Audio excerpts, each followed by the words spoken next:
Hi everybody, welcome to engVid.com. I'm Adam. In today's lesson, I'm going to share with you some slang or very casual phrasal verbs. Okay, so what are phrasal verbs?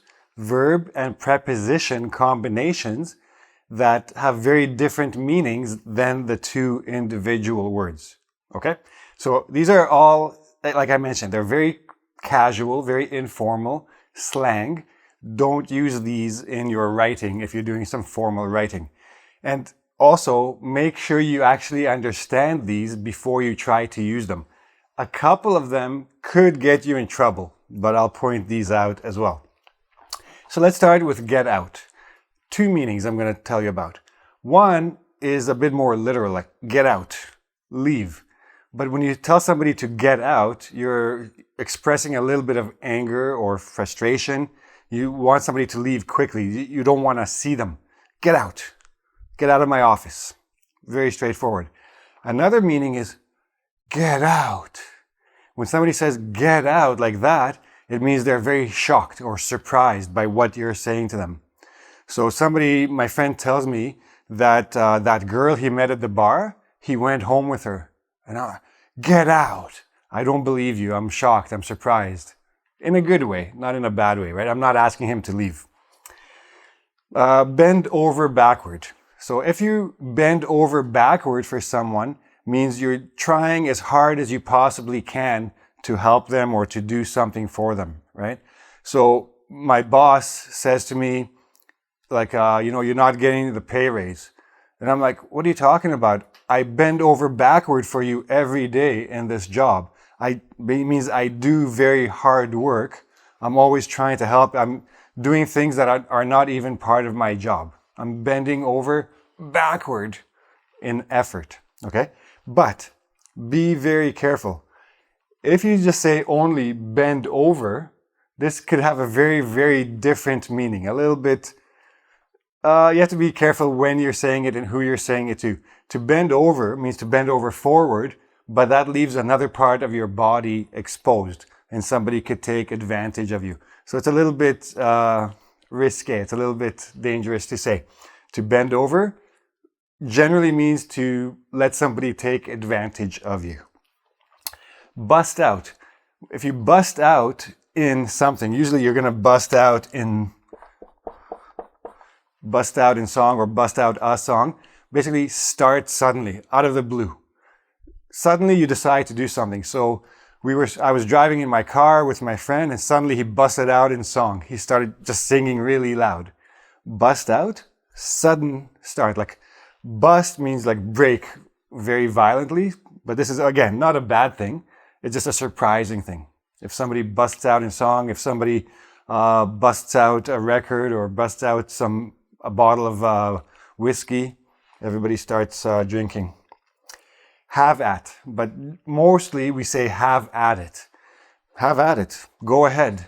Do whatever you want to do, right? So somebody says, oh yeah, I'm going to steal your car. And I'm looking at my car and my car is very old and rusty and it's not worth anything. And I go, have at it. I mean, okay, go ahead. I don't care. If somebody says have at it, it means they're giving you permission, but generally it means they don't care. They're actually happy if you do it. So you don't threaten them. If you threaten them and they say have at it, they don't care. Get over it. This is a very, very commonly used expression.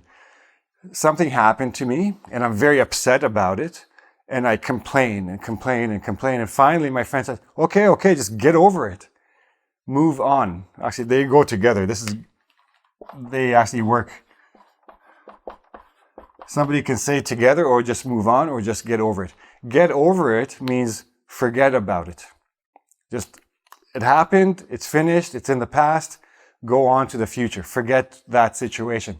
And this is generally about something bad and you say it to someone who's complaining too much or is upset too much, especially about something they can't change, right? So my boss asked me to come to work on the weekend, but I had plans. But I need this job.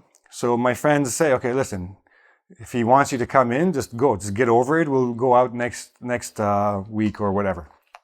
Get over it. Chill out. chill out, just, relax, do nothing.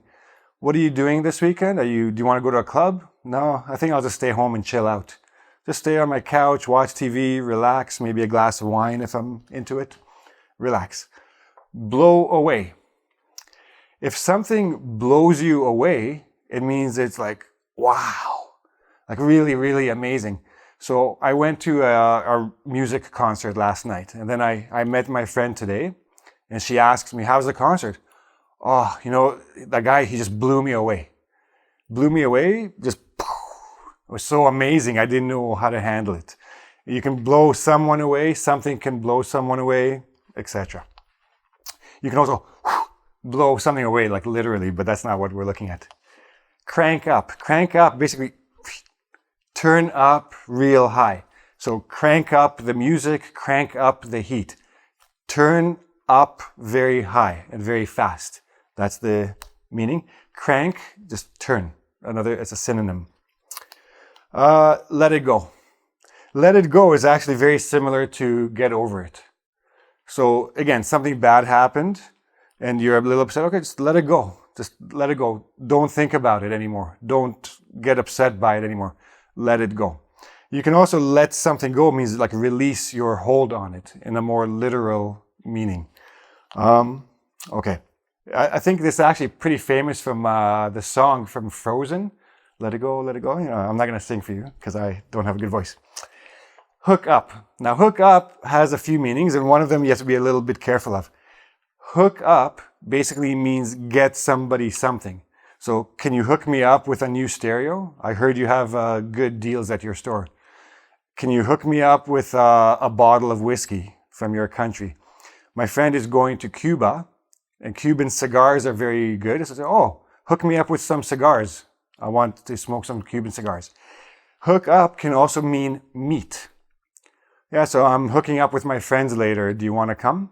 I'm meeting my friends later. Do you want to come? But hook up can also mean to have sex with someone. So I hooked up with a girl last night means I slept with her. So you have to be a little bit careful with that one. Again, context will usually tell people what you mean. But sometimes if you don't provide the context, they will imagine something that maybe you don't want them to. Okay, so there you go. 10 phrasal verbs that people use regularly every day, very casually. Be careful. Make sure you're using them correctly. Make sure you understand what they mean. But definitely get comfortable with them. Start using them. You'll sound more like a native speaker once you start using phrasal verbs in regular, everyday conversations. Okay? If you have any questions about any of these, please go to engVid.com and ask me in the comment section. I also put a quiz there that you can make sure you understand what these phrasal verbs mean. And that's it. If you like the video, give me a like. Don't forget to subscribe to my channel and press the little bell there if you want notifications of new videos when they come out. And come again soon. I'll give you some more useful English for everyday use. See you again soon. Bye-bye.